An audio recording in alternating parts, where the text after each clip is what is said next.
All right. Are we ready?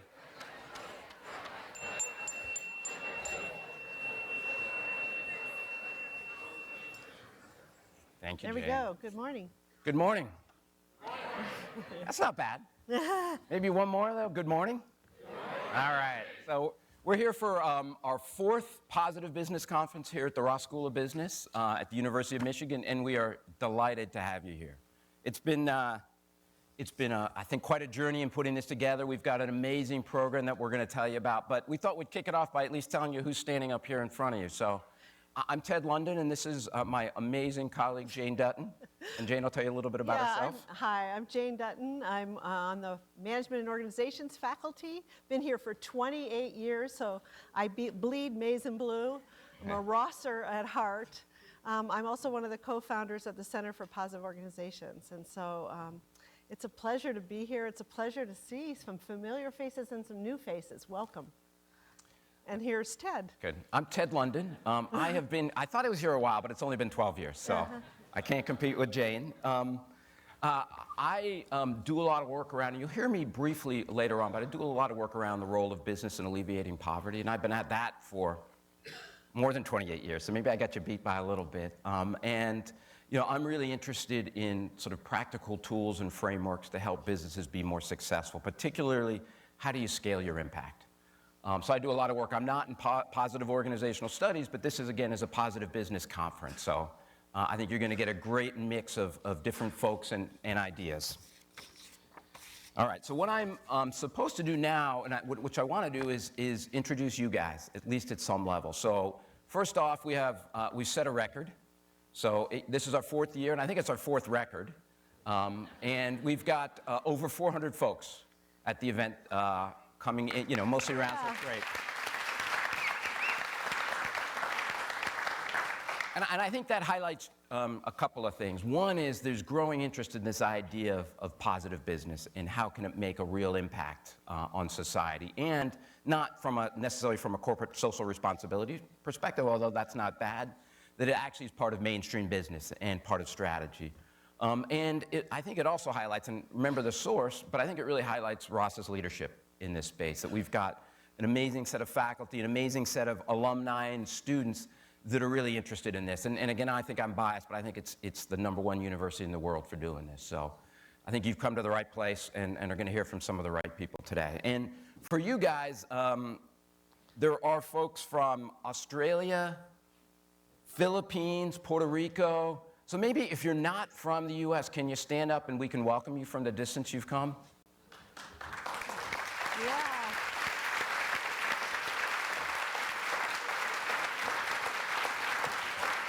Beautiful. Thank you guys for coming. We really appreciate that. And that's not to neglect our US colleagues. They're, from, I'm not going to repeat it, but I guess from close to 20 states.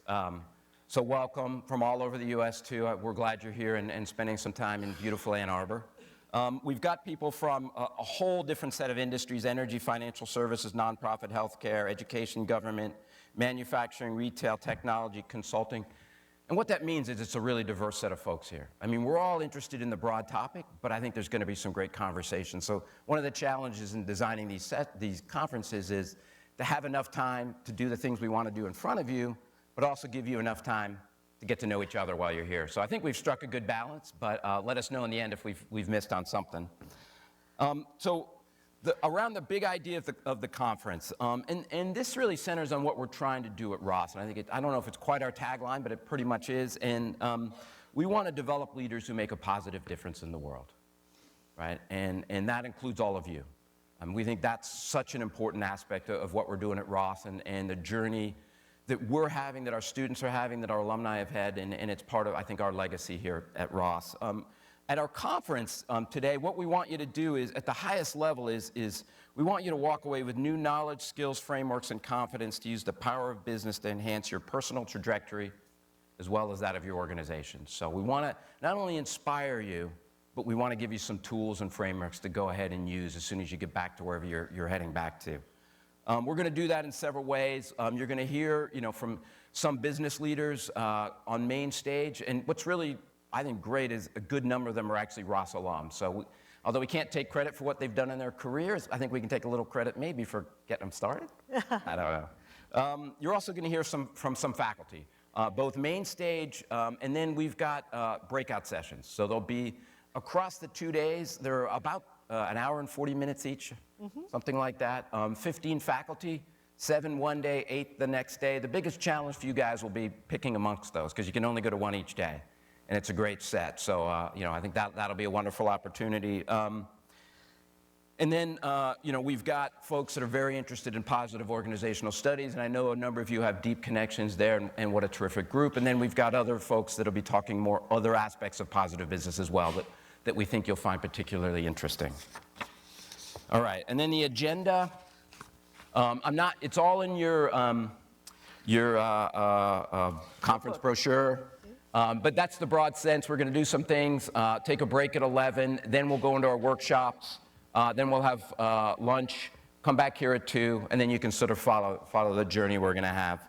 And today we've got leaders from Kpmg, Microsoft, the city of Detroit. They're going to talk about their learnings, their experiences. We'll hear from 3 faculty members, and then you'll have the concurrent sessions. And our goal really today is to stretch your imagination about what's possible for positive business and provide some tools and strategies for doing that. And then when we go into day 2, we're going to kind of pick up on that theme. And then we're going to be focused even more on generating big ideas, catalyzing change, and using the power of positive business to generate extraordinary results. And we'll get into that a little bit more. I think you're going to have a great time. What do you guys think? Sound all right? Yeah. All right, good. Good, all right. So, if you ever have any questions or concerns, you can find Jane or me, and then there's a whole fleet of folks that Jane's going to talk about that are here to maximize your experience at the conference. Yes, I think they're going to have another slide. So I wanted to just tell you about a couple of sort of special features of the conference that's meant to facilitate the community building while we're here. The first is to tell you about the ambassadors, if you've not already heard about them. This is this wonderful set of undergraduate students. I'm going to ask the ambassadors to stand up.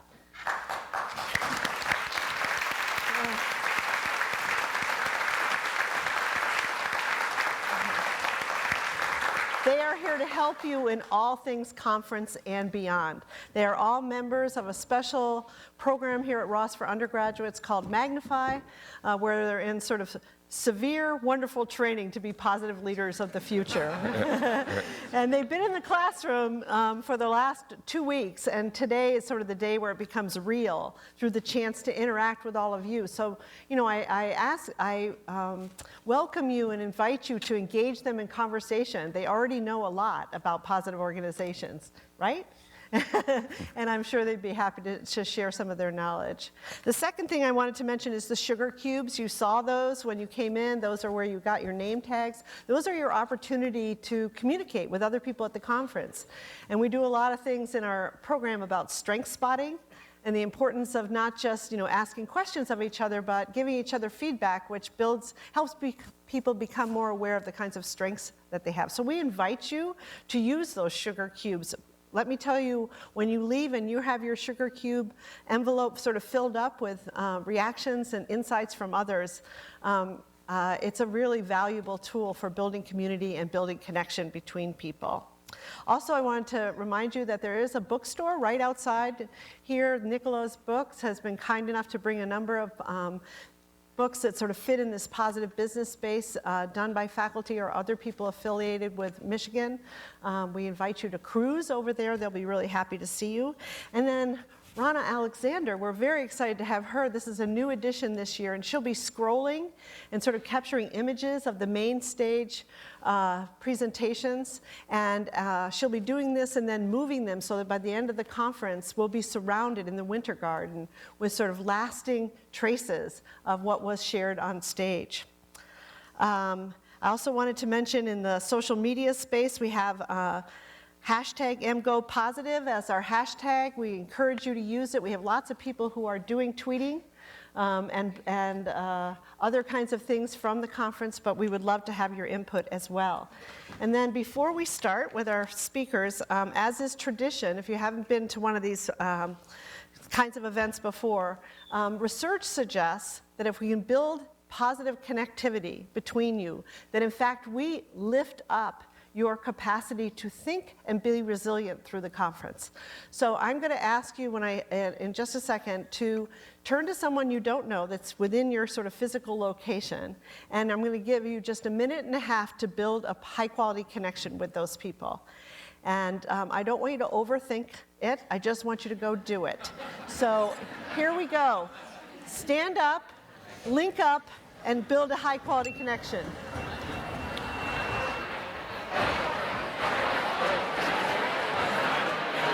Hey, can I grab you for a second? Yeah. Can you go upstairs and let them know that what's showing here? Yes. Tell me a highlight this week for you. What's showing here? Highlight this.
To the audience.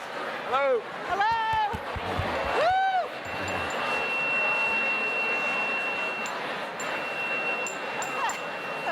Can we have your attention? Hello. This is amazing. Hello. Wow. Yeah. Okay. Hello. Woo! Let me borrow this for a second.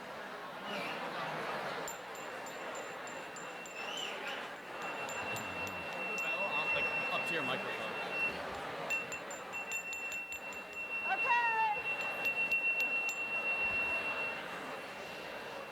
Okay, let there be no doubt. Let there be no doubt that we are born to connect. And if that little 1.5 minute exercise didn't convince you, hopefully through the conference, I mean, this is an invitation to make small moments matter. Small moments matter. So make them matter. Use, again, this conference as a way to build meaningful connections that you can follow up with other people after the conference. So thank you for doing that. You were awesome. That was a lot of energy in the room. That was almost chaos already in the beginning. So I'm going to let you introduce our first speaker. I'm looking forward to seeing this because you never know what you turn out to look like in these things. So we'll see what happens. Okay, so great. Our kickoff speaker is our dean. And you know, I think that, I don't know if they're going to put up the slide, but the topic of his session, I think, is pretty daunting. How do you do that in 15 minutes, right? How do you do that in 15 minutes? And the other thing we laid on him is he has to be inspirational as the first speaker and get everything going. So no pressure, Scott, but glad to have you here. So I'm going to introduce Scott, and then I'll step away, and he'll share some of his experiences. Scott, this past summer, became the 9th dean of the Ross School of Business. But before that, he's been a proven leader in so many dimensions. He's done some amazing work in the private sector before he pursued his academic career. He's clearly, for those of you who know him, a thought leader in his space and done great things.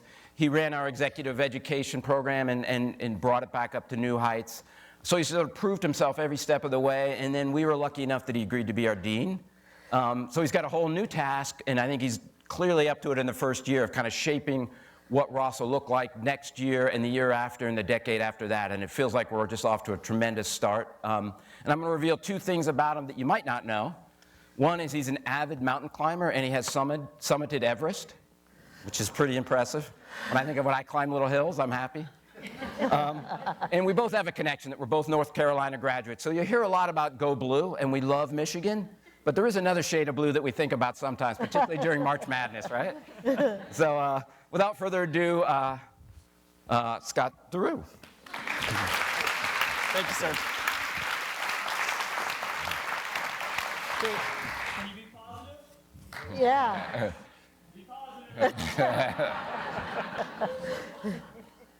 Good morning, everybody. Good morning. I'm absolutely thrilled to have the opportunity to be here. I'm deathly afraid of what she's going to draw over there. I'm imagining one of these caricature cartoons that will make me look 12 because I look 12. But no, it's truly an honor to have the opportunity to welcome you all to one of our favorite events of the year, the Positive Business Conference. I've had the opportunity to see this conference grow, and it's really something that's super special for us here at Michigan Ross, but University of Michigan broadly, and our entire community for that fact. I've been thinking I have 15 minutes to inspire and answer how we're going to change the world through business. Is that right?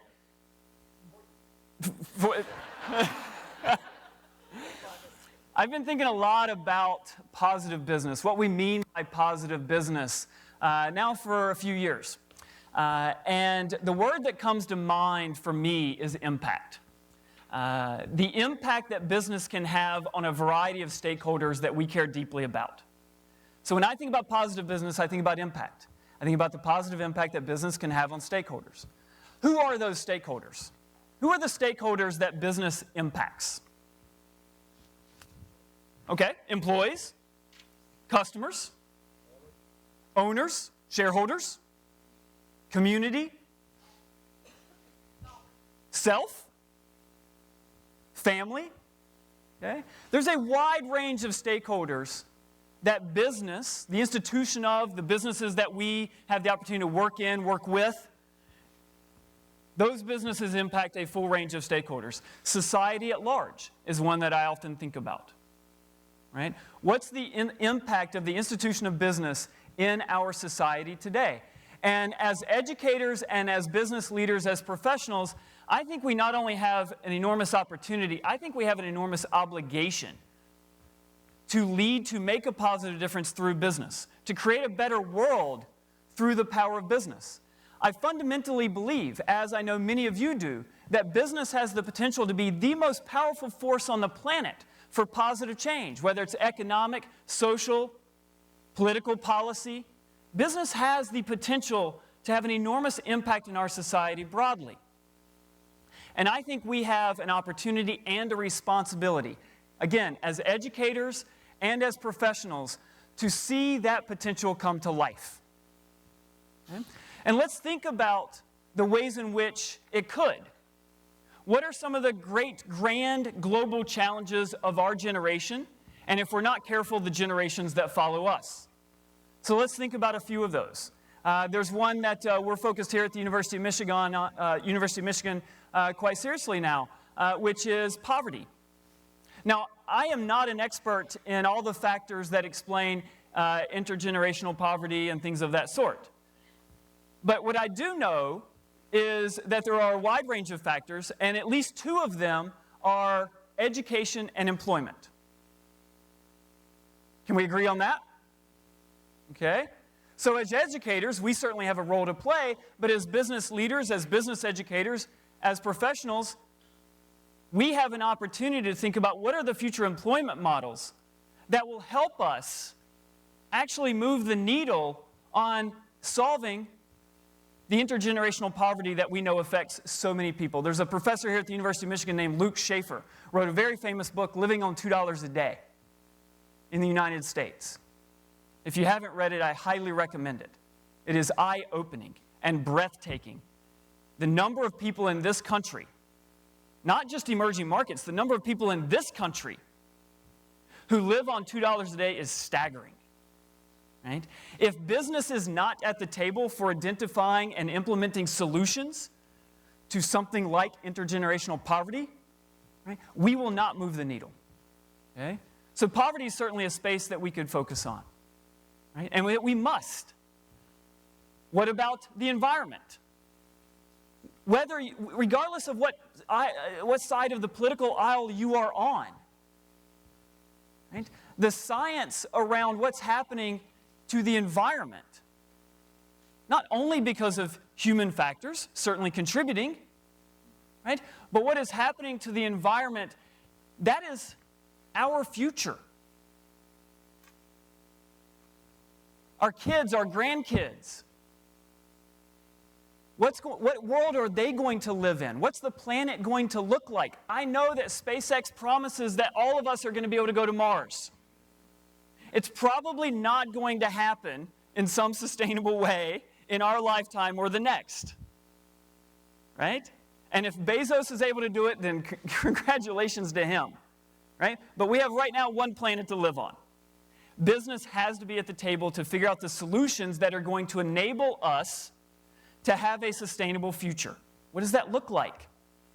Through programs at the University of Michigan, like our Herb Institute and others that you have an opportunity to interact with this week, in the next couple of days, right? We're doing some amazing work, research, education, policy work, on how can business be a force for positive change in terms of sustainability and what happens to our environment going forward. And there's no university that I would bet on more than this one to be able to create solutions through ideas, through education, and then work with partners around the world to implement those. Right? Doing some fascinating work. Let's think about education.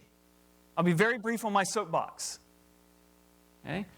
Business, in my opinion, has failed us in terms of our educational system today. Let's think about higher education and where we stand today, and the role that business plays. Certainly business acquires talent through higher education, right? All of our students at the University of Michigan go out and do great things, working in businesses and so forth. Well, let's think about the role that business is currently playing in the actual practice of higher education.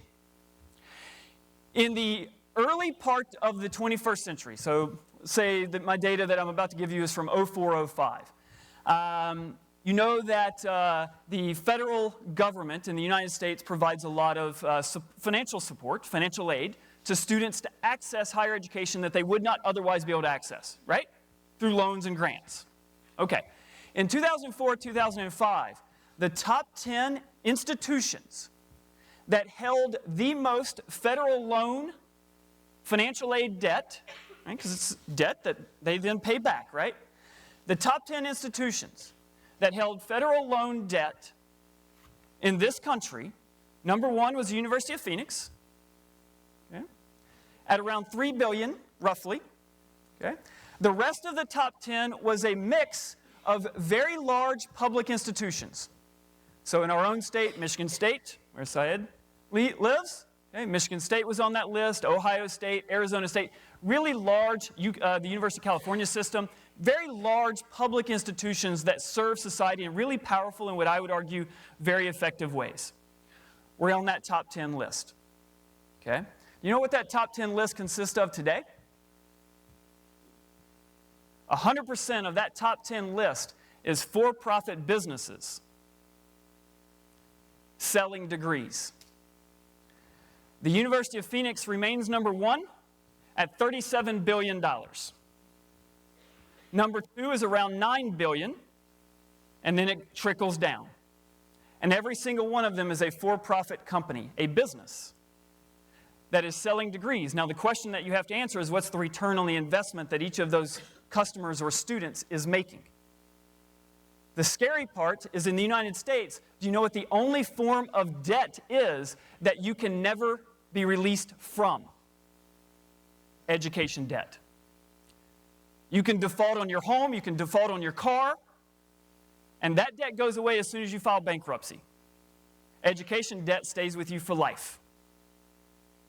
So if we, business, are not creating solutions that help us address the education issues that we have around the globe in ways that actually move the needle, not on completion of a degree, but on competence, where people can actually do things that serve society and contribute in really powerful ways, then we, business, are not living up to our potential. Poverty, environment, education, I can keep going. Healthcare. In 1960, how many of you were born in the 60s or alive in the 60s? Yeah. Don't write that down, by the way. In 1960, healthcare composed what percent of GDP in the United States? Any guesses? About 5%, 4.5%, 5% in the early 60s. Do you know what it is today? It's on its way to 20. It's around 18 right now, quickly moving up to 20. Do you feel healthier? Okay, is our country healthier? In some ways, yes. In some ways, no. Okay? The William Davidson Institute, for example, here at the University of Michigan, is doing amazing work in terms of creating ideas, fostering research, innovation around healthcare delivery, and then partnering with organizations, NGOs, government around the globe on taking business solutions that we're generating through our ideas, the research that our faculty are doing, taking those ideas, turning those into solutions, and actually working with partners around the world to actually implement those so that folks in the United States, emerging markets around the globe, can actually have greater access to effective healthcare delivery. TED, for example, has done quite a bit of that work as well.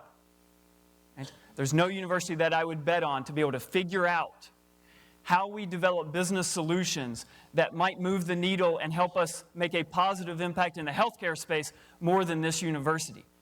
The scale and breadth of excellence across this university is massive.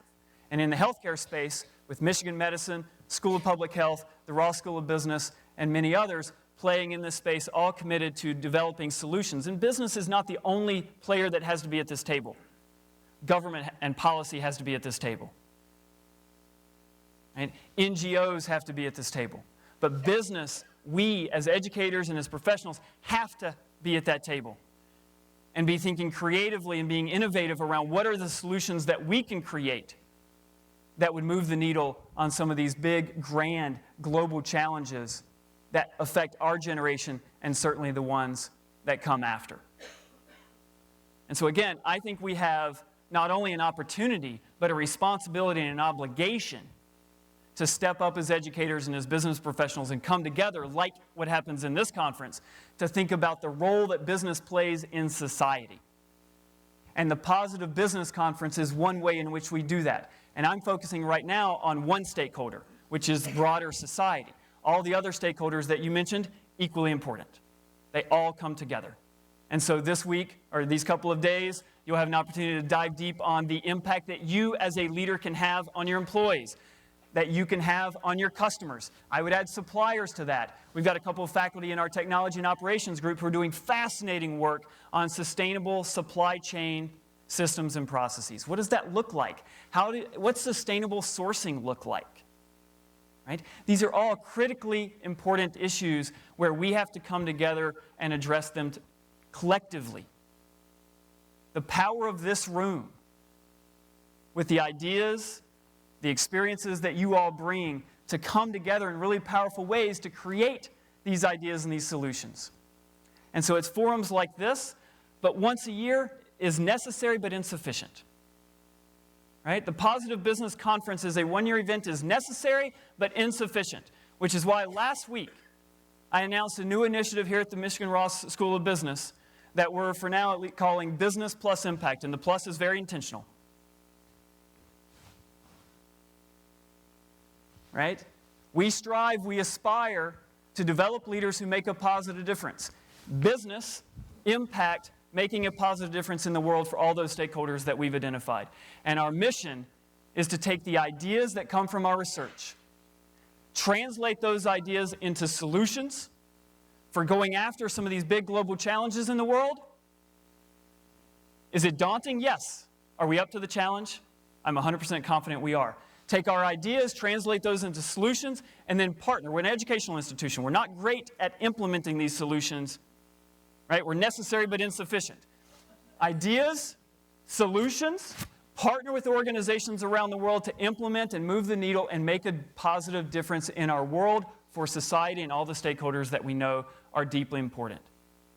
And so I would invite you into a conversation with us here at the University of Michigan on the impact that business can have in society. And the Positive Business Conference is a platform where that conversation gets initiated, gets started, and then our challenge and our opportunity is to keep that conversation going so that we can take our ideas, translate those into solutions, and actually implement them in the world so that we can make a positive difference. And I'll give you a very tangible example of how that's happening today. You're going to get exposure to a professor this week, Och, in our business and economics group.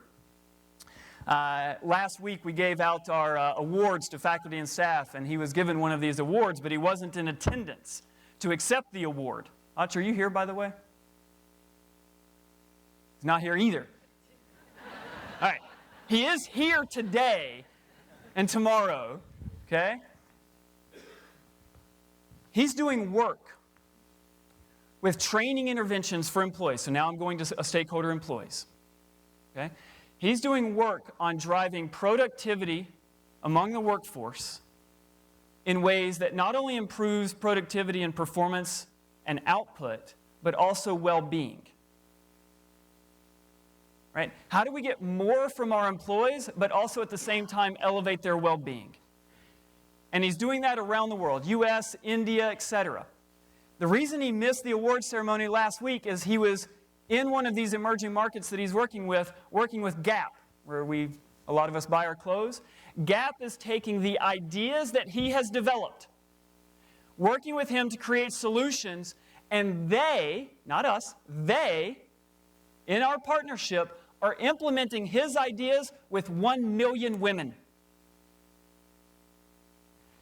That is scalable impact, where we can improve workforce productivity in emerging markets where, in this case, women don't have the same opportunities.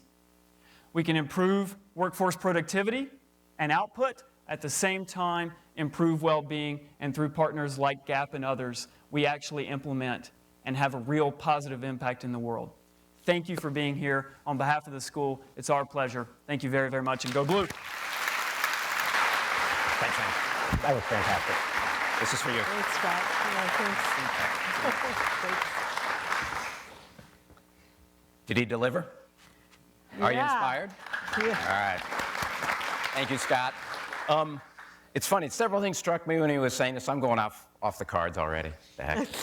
Everyone's going to be looking over here to see what's being drawn, so we'll all have to be careful about what we say. And I love what Scott said. For me, he set up this both by inspiring you, and then what we're going to be delivering is not only inspiration, but tools and frameworks. And we want to do it at the conference. We want to do it at the business school.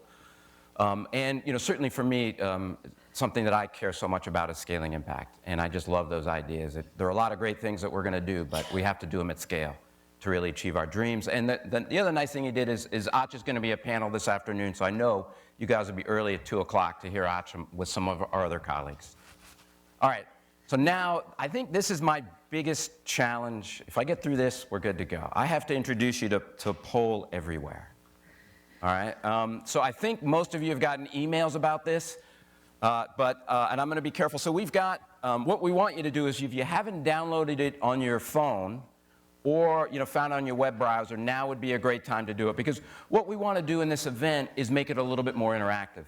And we've debated about different methods, and Jane and I have talked about this. And one method is you have a microphone and people go around and they sort of have comments. The challenge with that is, as you may know, some of you colleagues don't often have a comment, they have more of a statement. And they take up a fair amount of time, so what we want to do is use a system where all of you can participate. And then we're going to be collecting that information. In almost all of our sessions have some sort of a feedback mechanism, so we want to hear from you. So please download this, and then what we're going to do is run you through a test, okay, to make sure you've got it. Any questions? Well, what we're going to do is run you through a test. So it should be coming up, but we're going to ask you, so every time you'll see the same URL, it'll be the polleverywhere.com or pollev.com/PCB17.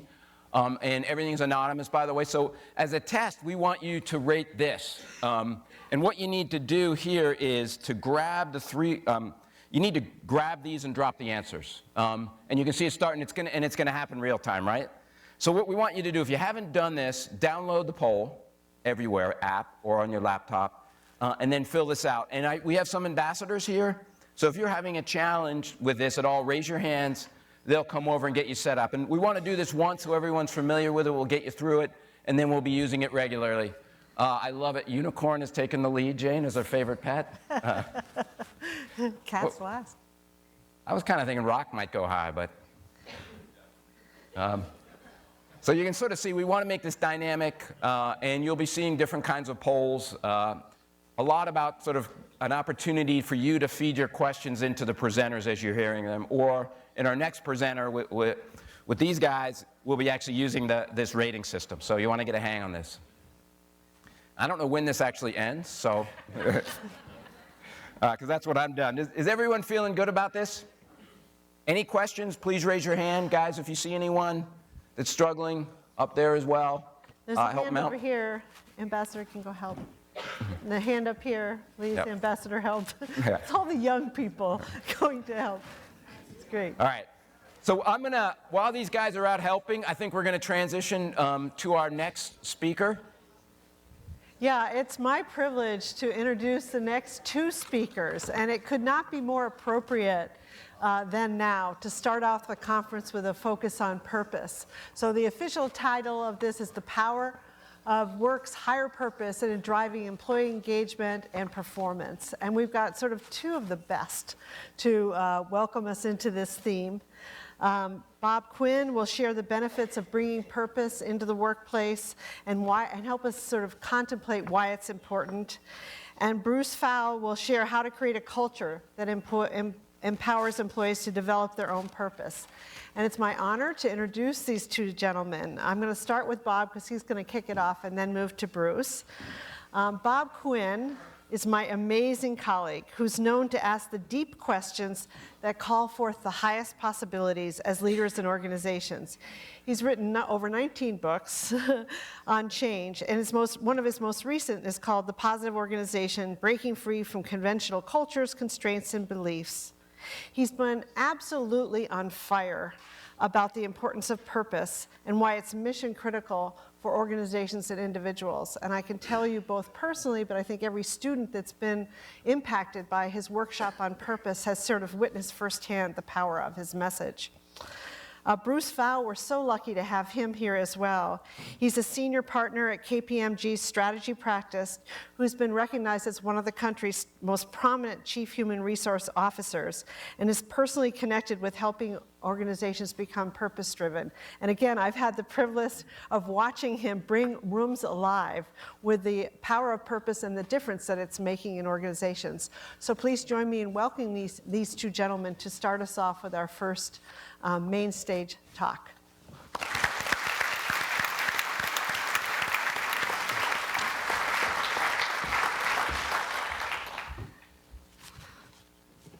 I'd like to start out with a couple of puzzles for you to solve. The first puzzle revolves around the defiance of a conventional assumption. He wants the clicker. In social science, we know for sure that people are path dependent. That is, the past determines the present. So Bruce is We have experiences, we learn things, they determine what happened. Now, my first puzzle for you is, when does the future determine the present?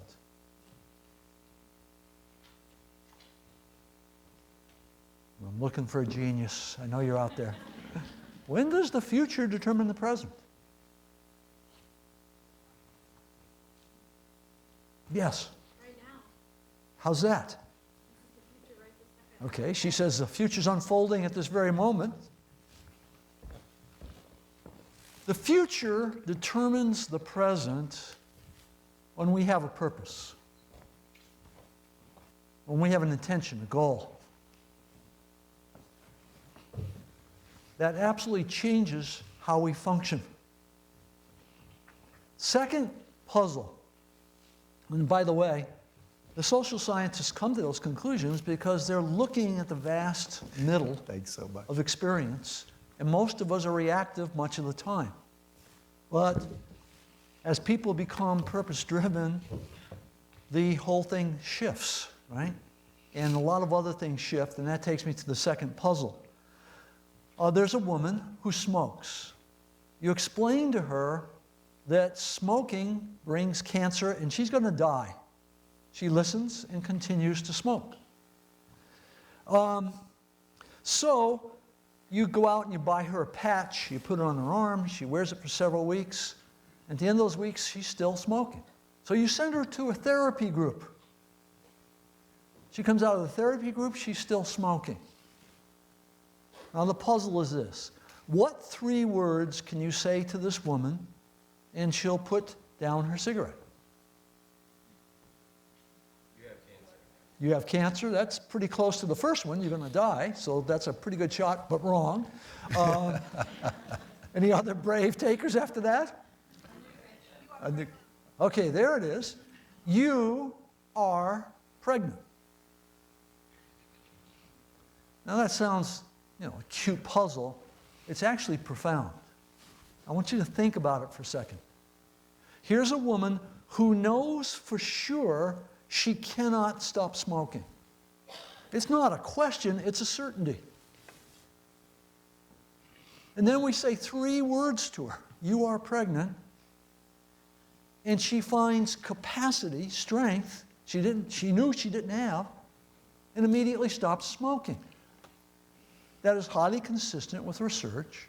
When we move from self-interested goals to contributive goals, when we're going to make a difference for something larger than ourselves, we shift. We acquire capacity. When we move from being path-dependent to looking into the future, when that future is contributive purpose, we acquire enormous capacity. And if we had a lot of time, I'd put up all the research findings of what those individual levels assets are. I look at those, that scientific list, and I can only determine that you and I were designed to be purpose-driven.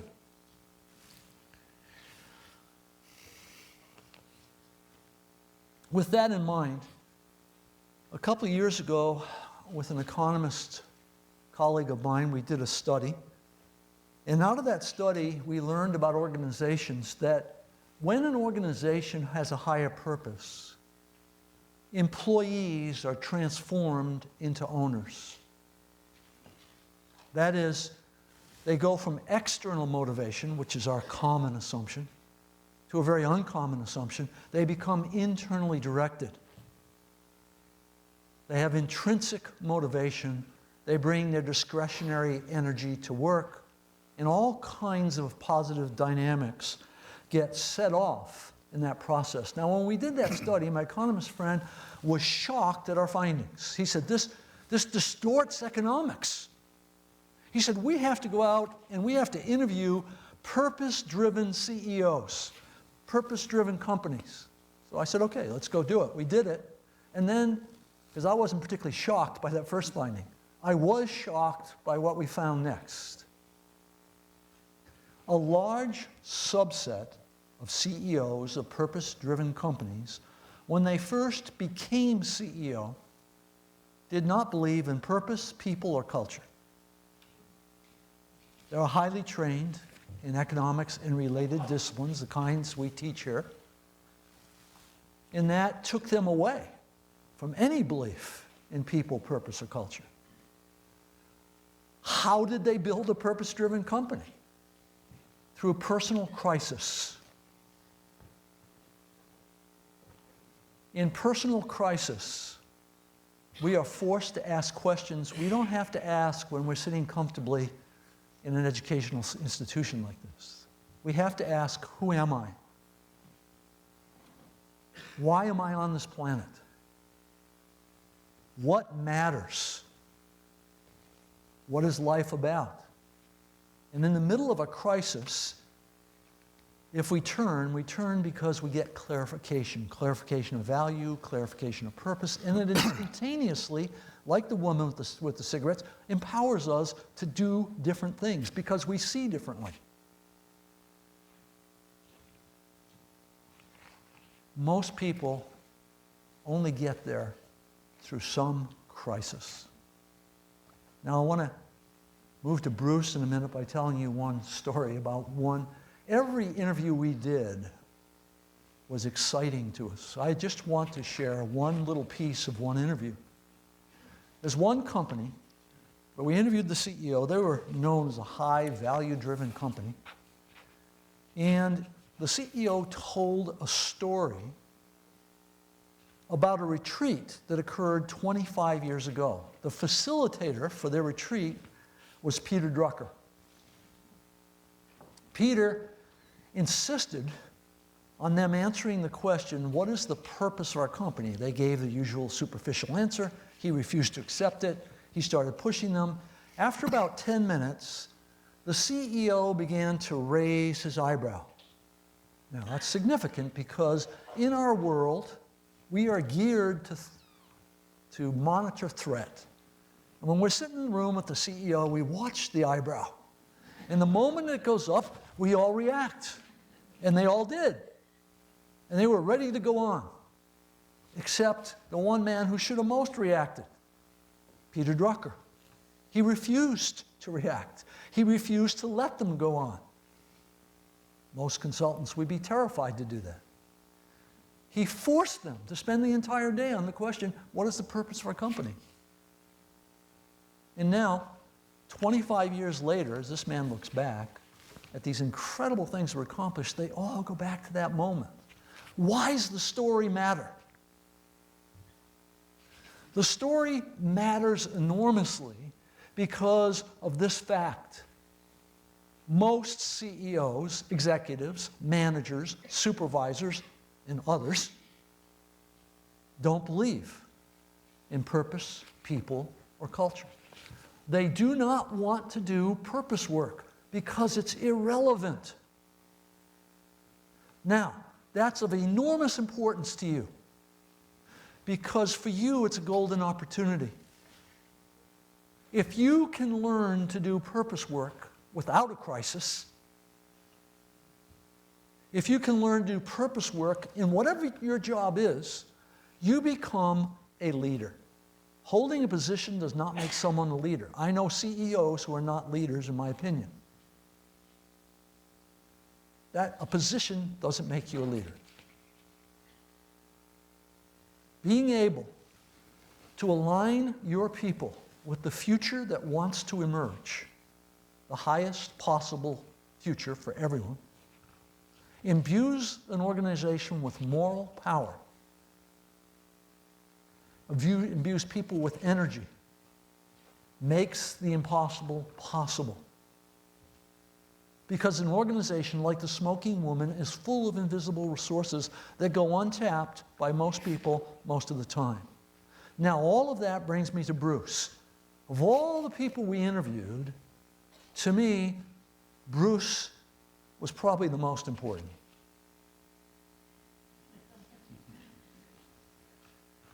Every one of those people came to dear, precious understanding through the crises they went through. And they put it together piece by piece. When I sat down and interviewed Bruce, number one, understood very deeply. Bruce also had an enormous capacity, which he had to learn through experience. He's going to share that with you, I'm sure, to turn the whole thing practical. As I listened, as he went from step to step, because it's one thing to find purpose, a very hard thing. They did that.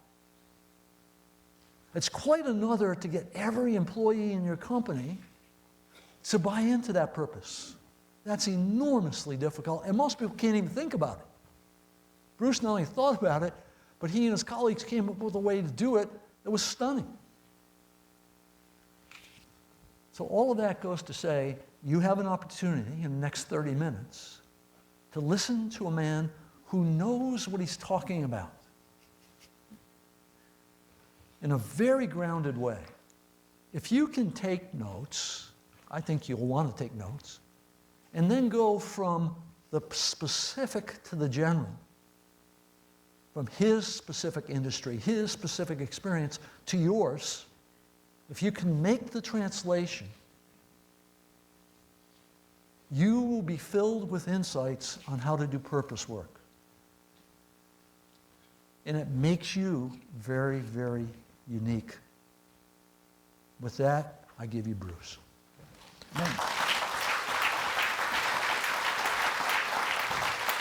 Well, thank you very much, Bob, and you've raised expectations. I hope that I can meet them, but I'll talk about my own personal crisis that led me to higher purpose. But first, let me just let you know you don't have to worry about taking notes, despite what the professor has to say. You can find most of what I have to say in a little Harvard Business Review article that I'm going to talk about in a minute, and also a website where there's a ton of material that we're happy to share with you. So you don't have to worry. You could just listen. You don't have to take notes, but you're fine doing it. So, I mentioned this Harvard Business Review article, and this is actually what first brought me to the Ross School and the University of Michigan.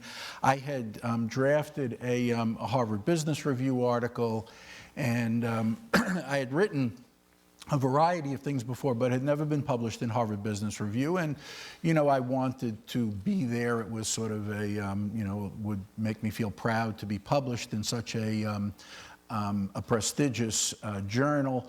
And there was some publicity about what we had done at KPMG around purpose, and I got a call from Gretchen Spreitzer. Out of nowhere, Professor Spreitzer called me up. She wanted to discuss it, and we had a big discussion about what we had accomplished and how we might collaborate. And I told her that I had this article, but I didn't, but that people were telling me it would be impossible to get it published in HBR without a lot of pre-work and public relations firms and so forth. And Gretchen said, well, why don't you call my editor there, and I'd be happy to refer you. I did, and lo and behold, a few weeks later, I had an article published. And the original article, I'm telling you this whole story because the original article, I think, had a title of something like, The Power of Higher Purpose at Work, just like the title of this talk today. And they were very pleased with the piece that I wrote, but they reserved the right to change the title. And they said, what do you think of the title that says, How an Accounting Firm Convinced Its Employees They Could Change the World? And to be honest, it sounded a little bit too long to me and a little odd, but I was not in a position to argue with them because I wanted to get it published. I really didn't care what they called it. But it occurred to me afterwards when I looked at it, and so there's a point to this story, that there's really a parenthetical comment around that, which goes back to what Bob said about practicality. The parenthetical comment is, I think, if the accountants can accomplish something like this, then Lord knows what your companies can do.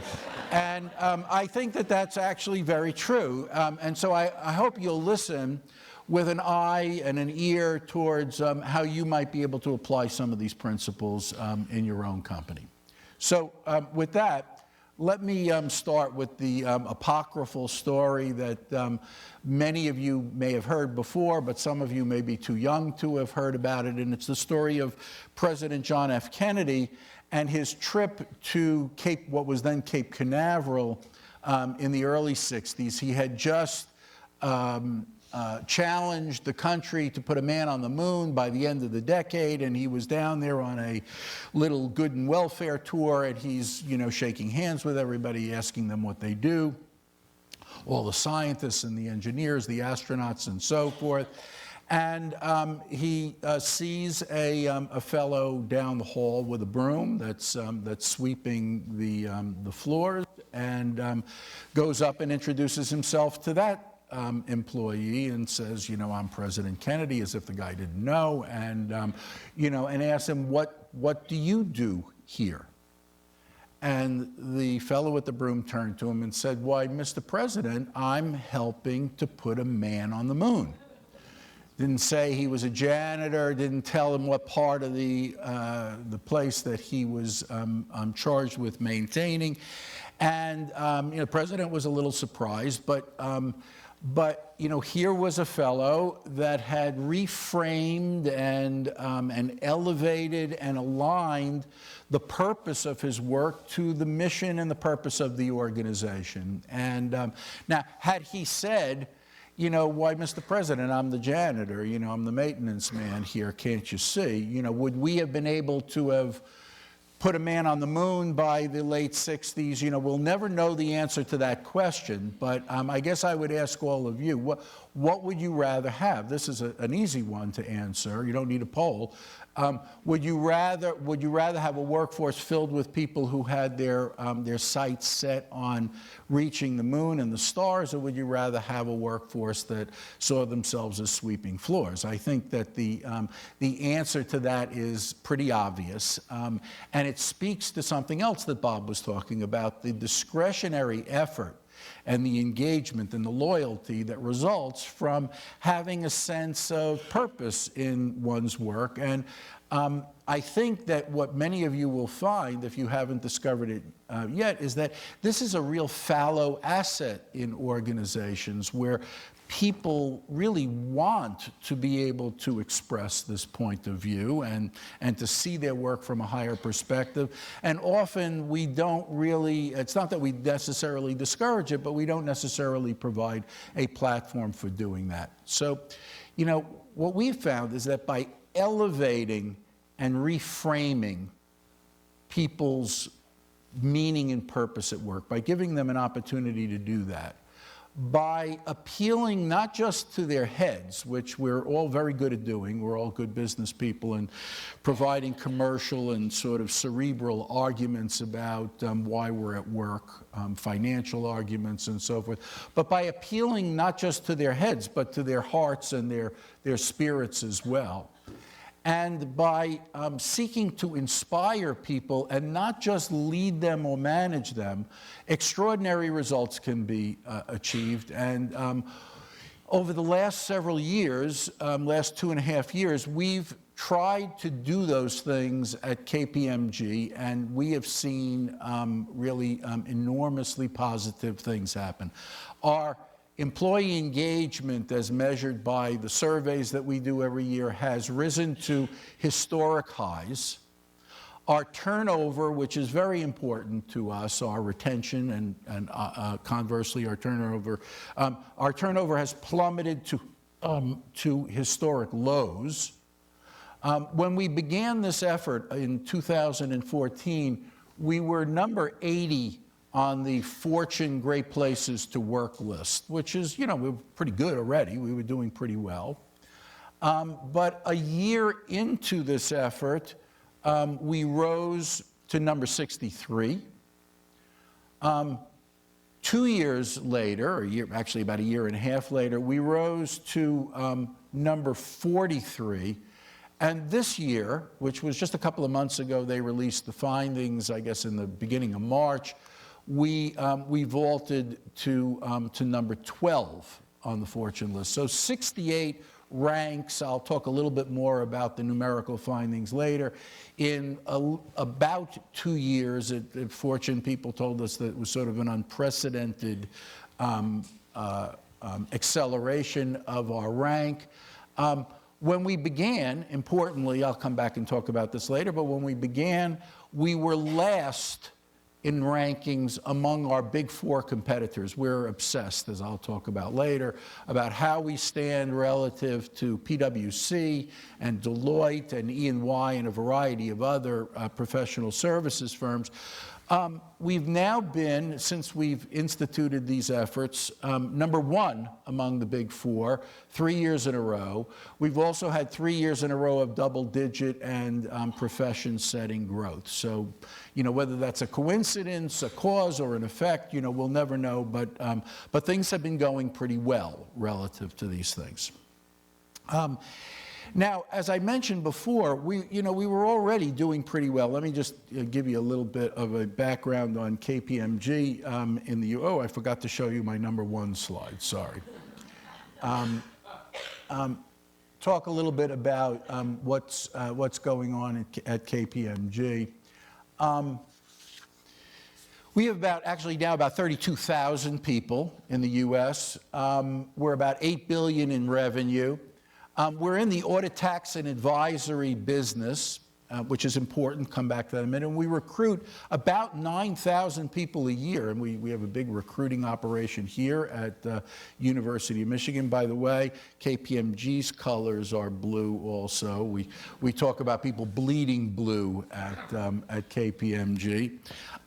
So including our interns, about 2,500 first-year students, and we hire from the experience marketplace about 3,000 to 4,000 people a year.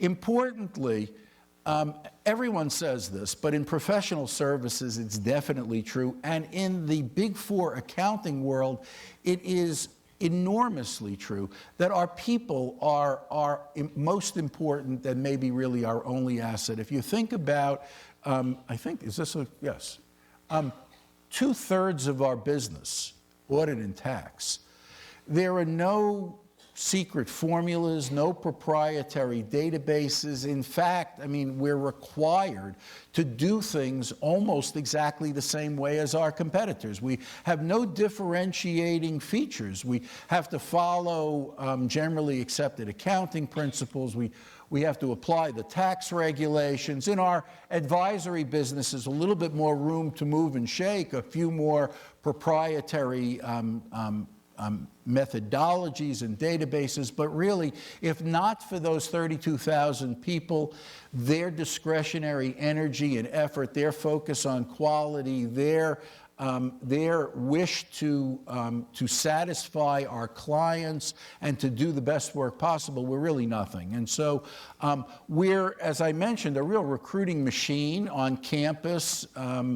You know, we have to differentiate ourselves in the experience market. It is a very, very steeped battle for talent among our people. We have to not only recruit the best raw talent, we have to motivate them and so forth to meet our overall mission of serving our clients. So we've done a pretty good job.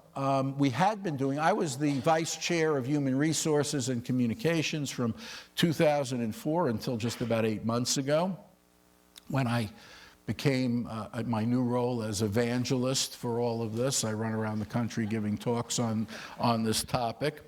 But in my first 10 years as vice chair of Human Resources, we had plenty of low-hanging fruit in terms of being able to improve our culture and our employee engagement. When I joined, I won't go through all the details, but we were in bad shape. We had about 50% engagement ratings.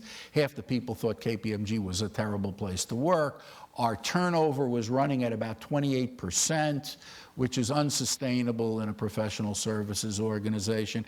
And over 10 years, we did a variety of things, some of which were blocking and tackling, others of which were more creative, to sort of bring that morale and culture around to be much more sustainable and favorable. So in my first 10 years, up to about 2014, we had brought morale back almost up to about 80% positive. We cut turnover to about 18%, which was much more around industry averages. And we did all this, I think, generally speaking, and we won a bunch of awards, you know, best in diversity, best in training, best place to work, and so forth. We did all this pretty much appealing to people's heads, what I said before. You know, we talked to our people and our recruits about what kind of financial rewards were they going to gain short-term and long-term at Kpmg? What were their benefits going to be like? What kind of career development would they receive? What kind of clients would they work on that they would work on and have more accountability and responsibility faster than they would elsewhere, that they would work with great mentors? Basically, that they would, whether they wanted to stay and become partners at Kpmg, or whether they would stay for 5, 7, 8 years and then go someplace else to become controllers or auditors or chief financial officers or whatever inside organizations, that they would develop the experience, the skills, the sort of basket of competencies that would make them worth more in the marketplace. They'd have more opportunity, their career earnings would be greater, and so forth. And the good news was, as I said, we had really moved the curve. The bad news, and here is my moment of crisis, Bob, my personal moment of crisis, is that, as I said before, you know, it's a very parochial, kind of incestuous little group, the Big Four. And whenever you spout a statistic, you know, our audit revenue rate, increased 7%. Our turnover went down 2%. We were X on some list. The first question that you're asked by your CEO and by my CEO was, oh yeah, what do the other firms do? So you're always comparing yourselves to the other firms. We're obsessed with that. And I had to keep saying to my boss, despite the fact that we had improved so much, despite the fact that we were doing well on an absolute basis, I'd always have to say, we'd always have to sort of parenthetically write to our people when we announce things, we're still last. We're fourth among the Big Four. And they hate that.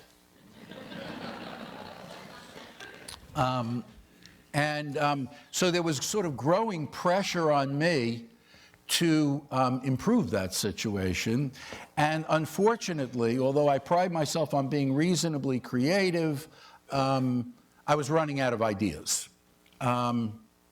I didn't know what else to do. You know, we had sort of exhausted all the low-hanging fruit, all the ideas that I could come up with. And it was about that time that more and more was being written and published about this whole idea of purpose at work. So I'll mention a couple of studies. There was a study by Calling Brands, which was a big global employment branding survey, that found that purpose was second only to compensation as the key reason why people joined or stayed with organizations. And the same study found that 2/3 of the people that they surveyed said that they would be much more likely to provide discretionary effort, go the extra mile, if they were working for an organization where they had a sense of meaning and purpose. And a second study by an outfit called Net Impact,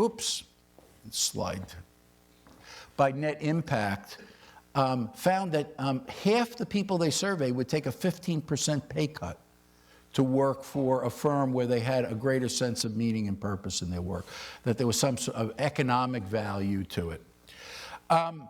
So I want to make a very long story short here.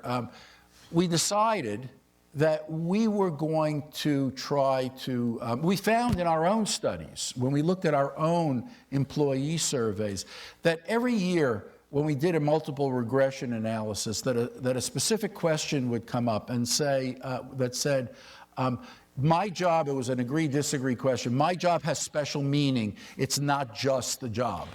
That was one of the best predictors of whether people were going to stay or leave, whether they were going to be engaged or not. And so we were kind of convinced we ought to try and take advantage of what might be a fallow asset. So we started an exhaustive process, as most organizations do around this, to define, excavate, discover Kpmg's higher purpose at work.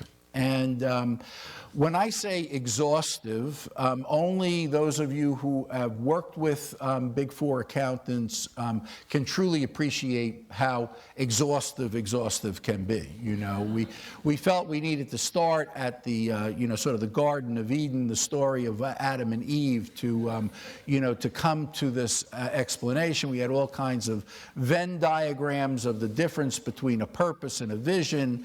What was the difference between purpose and mission versus vision, culture versus values. And you have this young woman here drawing pictures. We had diagrams all over the place, and we were boring ourselves to tears. It wasn't working, and people weren't engaged in any of the discussions because it was all these fine academic distinctions. But at the same time, we started to interview our people. and some individually, some in groups. And we asked them questions like, what inspires you most about your work? You know, how does KPMG operate when we're at our best? You know, what made you proudest? You know, what makes you feel like what you're doing really has some, you know, specific meaning? And we were worried, frankly, that we were going to get the same kind of, you know, eyes glazing over among our people as we did in these sessions with our partners where we were drawing Venn diagrams. But it was quite the opposite. We found that, you know, it was very easy to get them to talk about these things. You know, we were worried that they might look at us bug-eyed and say, you know, what are you talking about? Let's get back to, you know, to the work at hand. But they were very interested in this. They were very happy to speak about answering these questions. We'd schedule the meetings for 90 minutes. They would go on for 2 hours. And so we learned that, you know, two things from those. One, there seemed to be this pent-up appetite to talk about these things. People were, you just needed to scratch the surface and they would start to talk. And second, and this I think is a very important lesson, maybe this one you can take a note on, is that people interpreted their purpose at work in personalized ways. They didn't all say the same thing. They didn't all have, if our goal was that we were going to find somehow in all these interviews one thing that was going to be KPMG's institutional purpose, that would be wrong, that we needed to provide a platform, maybe a theme, but it would be a leitmotif, you know, not something that, you know, that you needed to sort of just memorize and parrot back, some tagline that was succinctly said what we were going to do. So coming out of these interviews, you know, we still felt obligated to have that signature theme, and we said our signature purpose platform was to inspire confidence and empower change. But we knew that we had to subordinate that to what individuals had to say about their own purpose and meaning at work. And so we began a series of initiatives that were aimed at helping them to do that. And rather than our usual exercise of writing a white paper with a lot of deductive thinking and climaxing it with inspire confidence and empower change, we decided on a much different set of initiatives. And we started with a soft launch. One day, in May of 2014, so it's about almost exactly 2 years ago, no, 3 years ago, we had people came into the office, and in all of our elevator lobbies and on all of their computers with pop-ups, they began to see a series of large posters that we developed. And the posters, which I'll show you some examples of in a minute, really began with just this question: what do you do at KPMG? And for 2/3 of our people, they might say, or half our people, they might have answered reflexively, I conduct audits, I'm an auditor. And our objective was to get them to reframe that from I conduct audits to I protect life savings. 53 million American families have their life savings tied up in the equity markets through their pensions and their 401ks. It's the biggest asset they have other than their house most of the time. And our job as auditors is to help make sure that the information upon which they make those decisions is truthful and honest and has high integrity. And so they were greeted in these elevator lobbies with posters like this. What do you do at KPMG?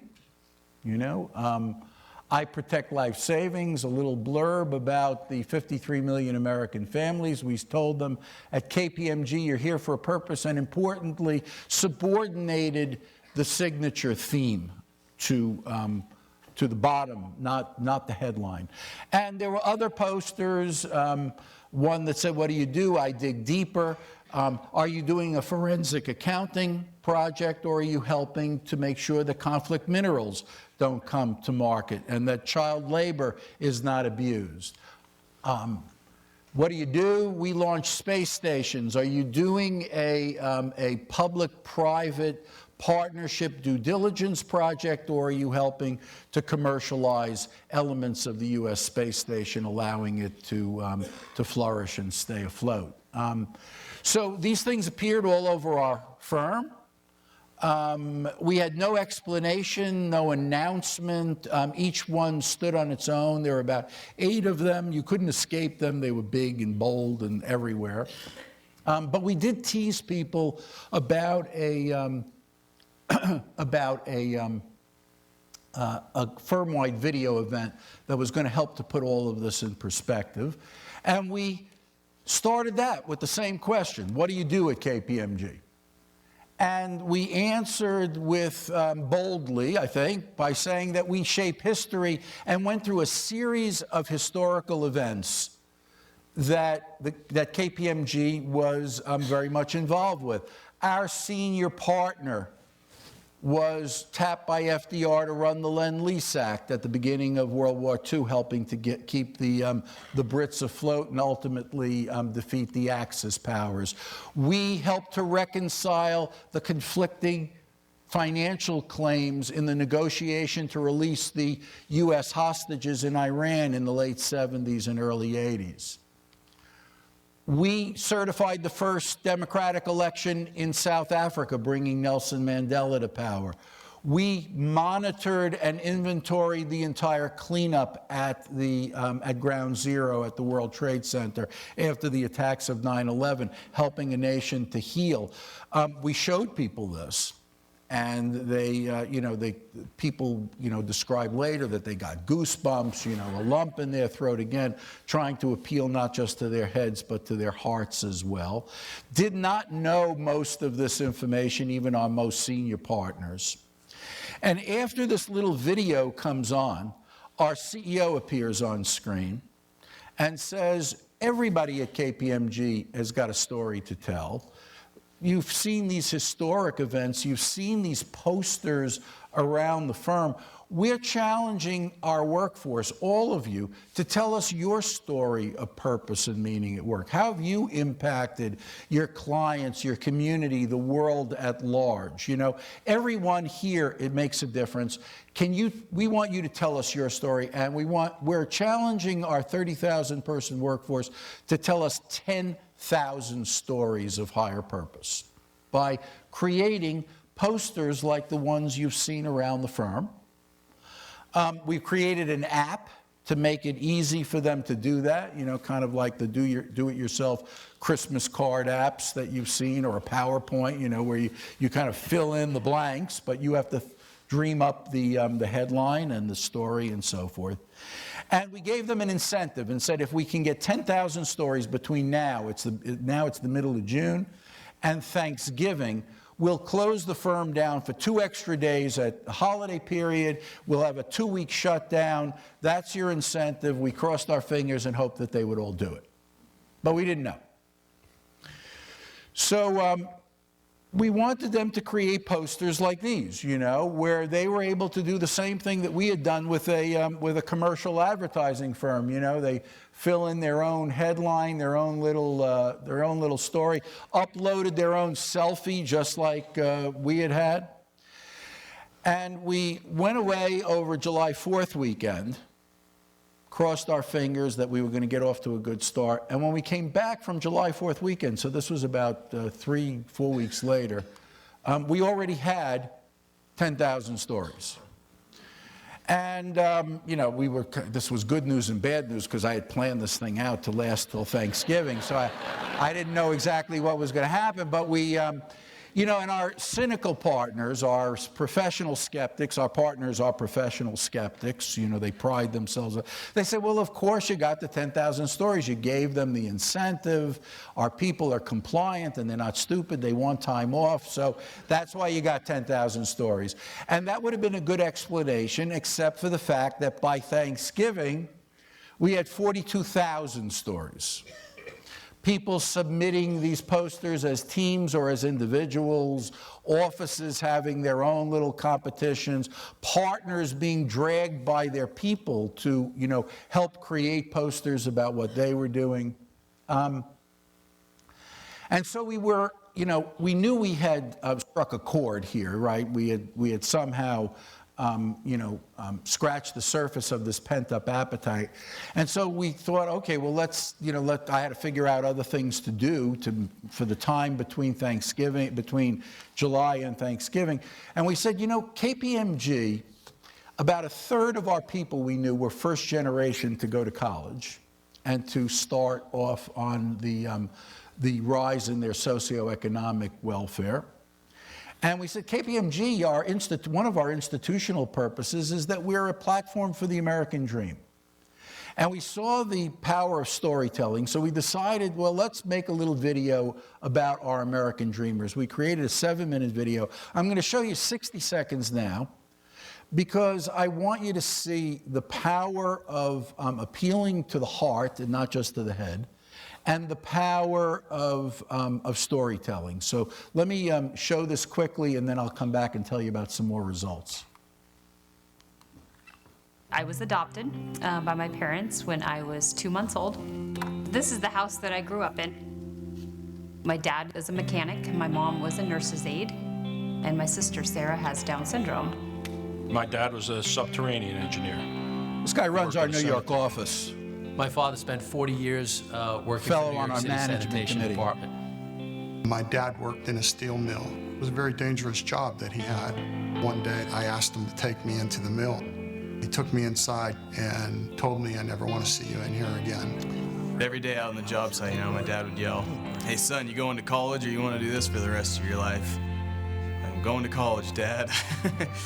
I don't think anyone would anticipate that someone coming out of this house, their child would be a partner at KPMG. KPMG has allowed me to help my kids achieve their dreams. It felt like that big dividend on all the hard work had come in. No one really cares about your background or what your family does or what your father did or didn't do. It's about what you do while you're here. This firm just cares about its people. Dreams can become a reality here. Okay, so we showed this little video at our town halls. Once a year, we bring everybody together at the end of the year.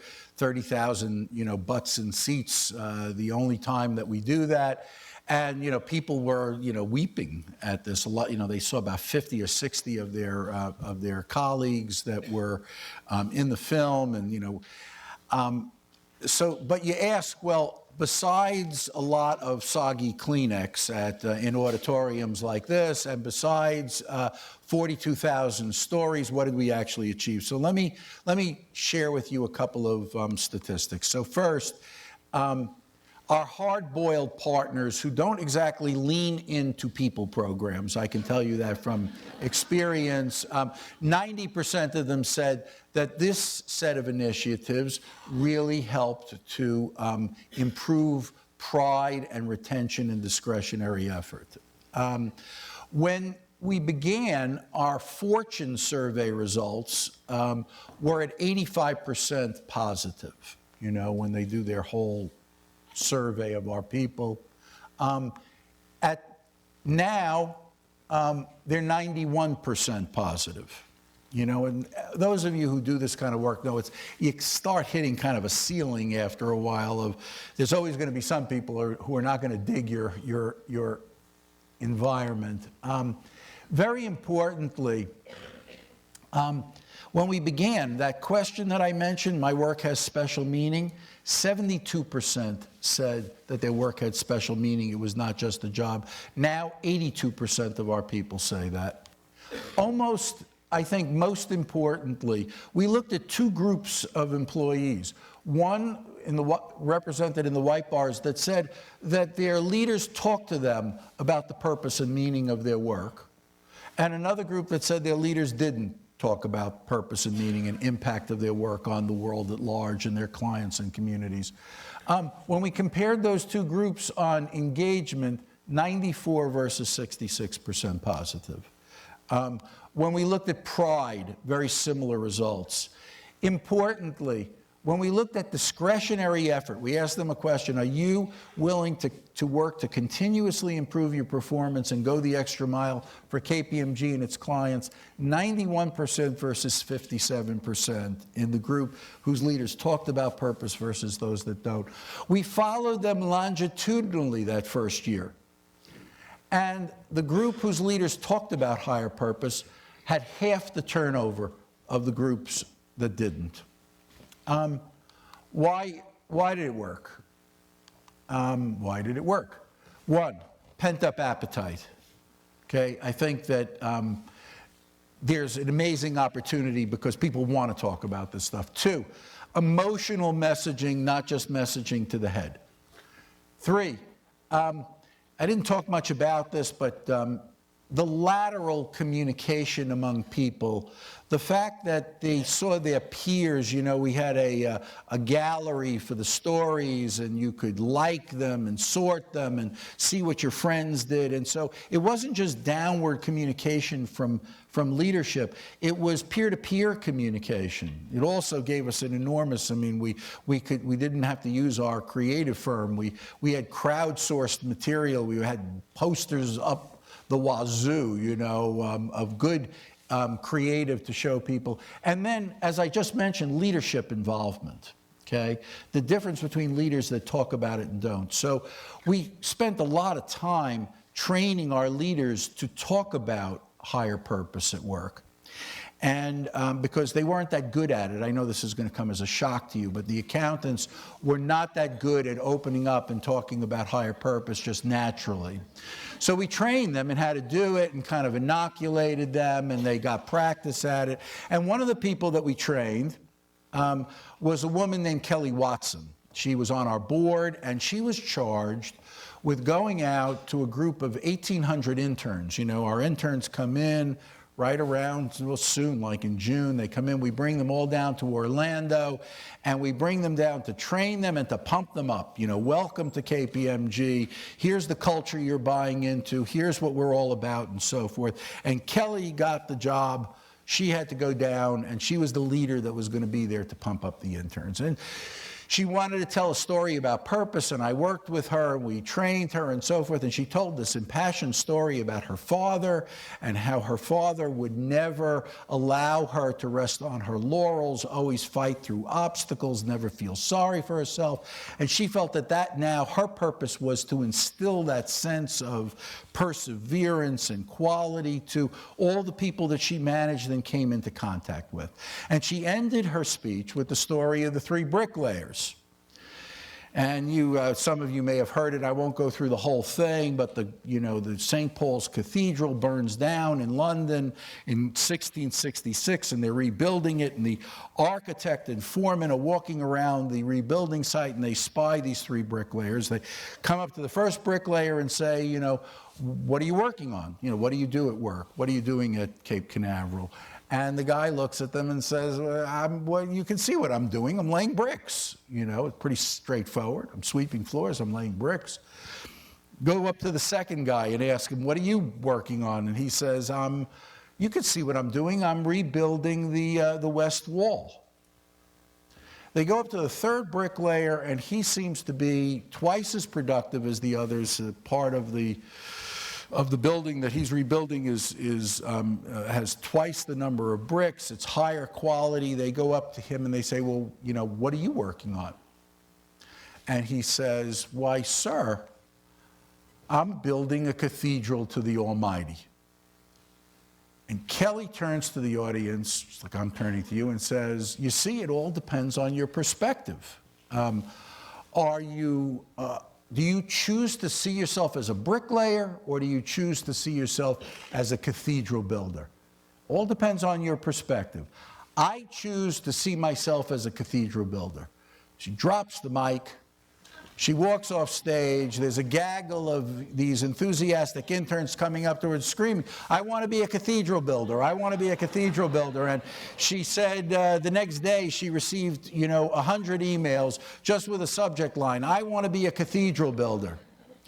And, if you really think about it, it should come as no surprise, because isn't that what we all want? Don't we all want to be protectors of life savings, or fighters of terrorism, or protectors of children, or don't we all want to have our eyes set on the moon and the stars rather than on just laying bricks? And if we can tap into what is a really fallow asset, I think, in most organizations, by getting people to express their own purpose, that's where the power is, that's where the engagement is, and ultimately that's where we'll find the business results as well. So thank you for listening, and I'll turn it back over to Bob.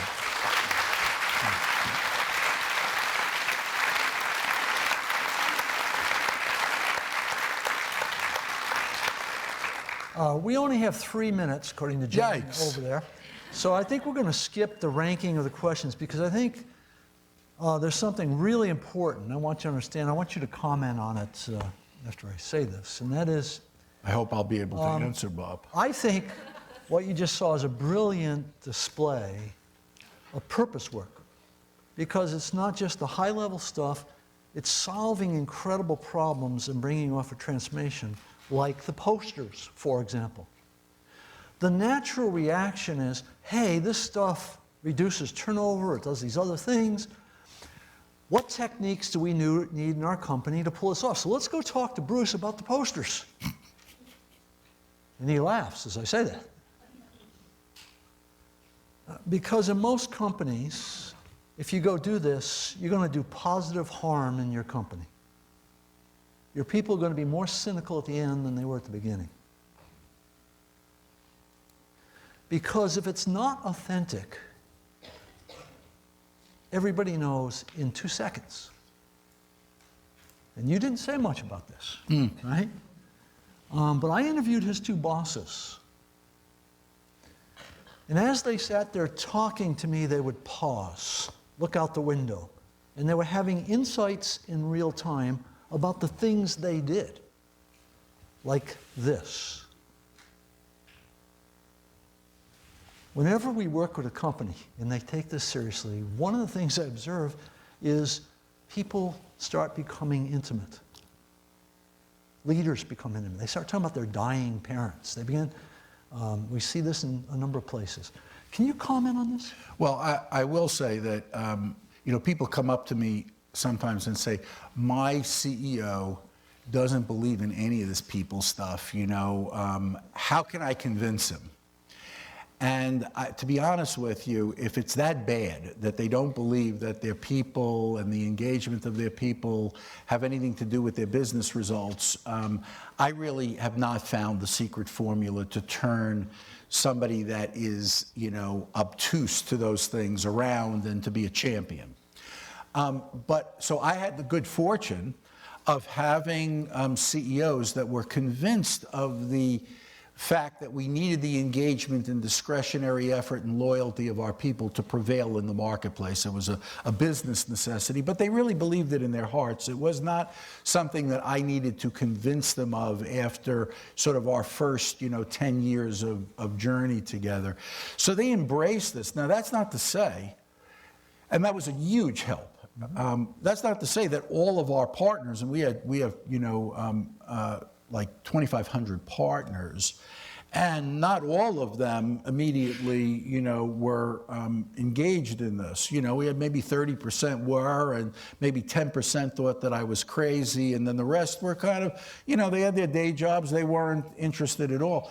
I think that one of the revelations is that if you can get the rank and file involved, and if they sense some sense of authenticity and that you really believe it, they were bringing that middle group along with them, so that people that were paying no attention to any of this stuff began paying attention because there was a pull to do that. And so it was a very helpful process. Building on that, let's close with this thought. We're getting the hook. Yeah.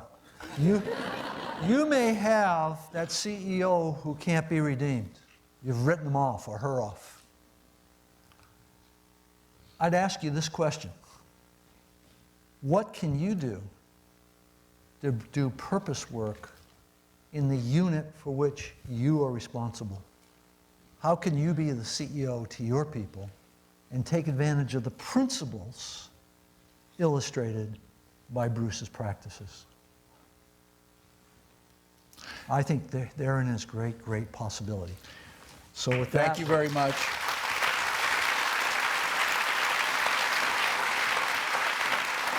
Again, if you want to learn more, this website has everything on it. They had put it up there. Oh, it's not there? But just a Sorry. small token of our thank you. I mean, see how they brought this to life. Thanks, Jane. So inspiring. Appreciate it. So here you go. Oh, thanks so much. Here you go, Bob. Thanks so much. Thank you very much. Bob, thank you. Appreciate it. I don't want that. Those are mine. All right. So we're gonna take a break, but just to set this in context, what we want to do is just a second. Just a second. We want to harness the power of you guys here. So I think what Bob has done is challenged you, but I don't think he meant it as a solo exercise. I think he meant it as a discussion point. And I think that's what we want you to do on the break, is to begin to think about, how can we bring, positive purpose. And I think it was interesting to use, what did you call it, positive harm? Yeah. So we want to be authentic. So, and I think there's a great set of people. Bob and Bruce will be here. There's all of you around. So feel free to engage each other. We're gonna take a refreshment break, and I believe we're gonna stick to schedule. So at 11:30 is your opportunity to sit in with one of the faculty panels, and there's 7 of those. So take a look, pick what you want, and then we'll be kicking off those at 7:30.